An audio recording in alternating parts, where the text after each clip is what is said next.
Leeds is recognised as the regional capital of the Yorkshire and Humber region.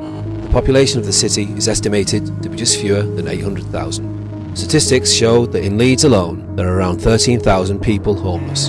Homelessness is a major problem in our society that is barely recognised.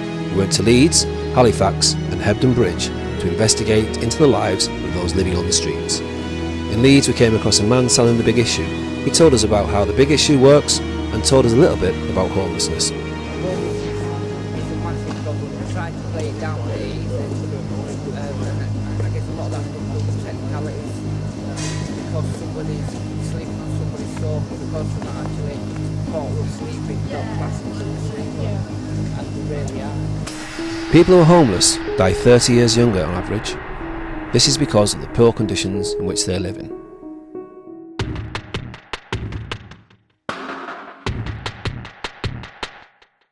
We asked members of the public their views of homeless people. I would buy The Big Issue off people, but I wouldn't give money to homeless people because I don't know whether they are genuine or not, because there's so many fakes in it right now. But there's charities that you can donate to instead. Know where their background is, or you don't have anywhere to find out where their background is, so you don't actually know anything about any homeless person, which is quite bad. But you shouldn't give them money at all. You should give them go inside and get them food or something if you want to give something, but not money, because you don't know, it might be on drugs or something. Shelter is a large charity that focuses on stopping homelessness.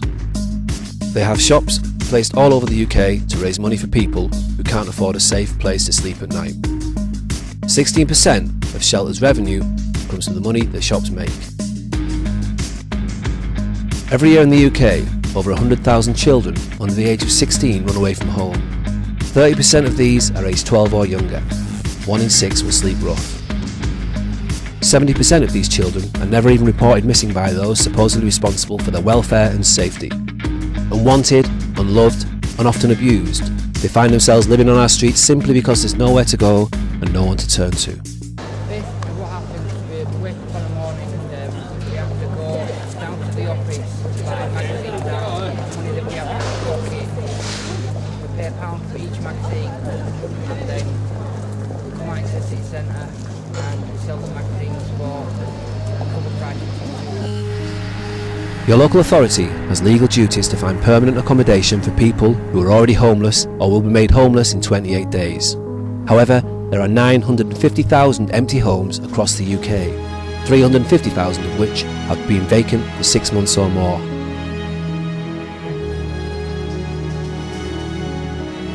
You don't have to be living on the street to be homeless.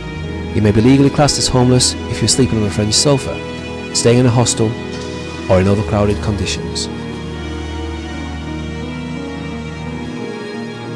The reason we decided to look into these 3 regions was to see if even the smallest of towns have the same problems as major cities and show just how serious homelessness is within the UK.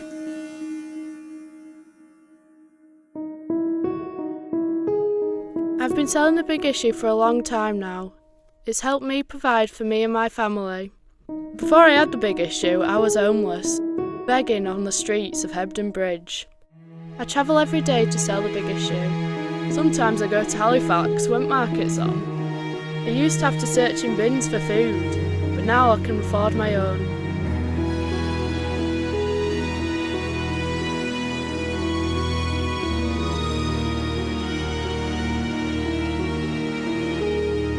Because I've been going down to the cribs, I've met a few guys that have been homeless that have got flats, so I've been giving them a couple of quid here and there to stay overnight at theirs.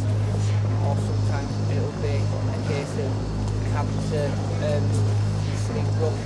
And I mean, I've stayed behind Marriott Hotel, I've stayed in the NCP car park, I've stayed down in the Arches.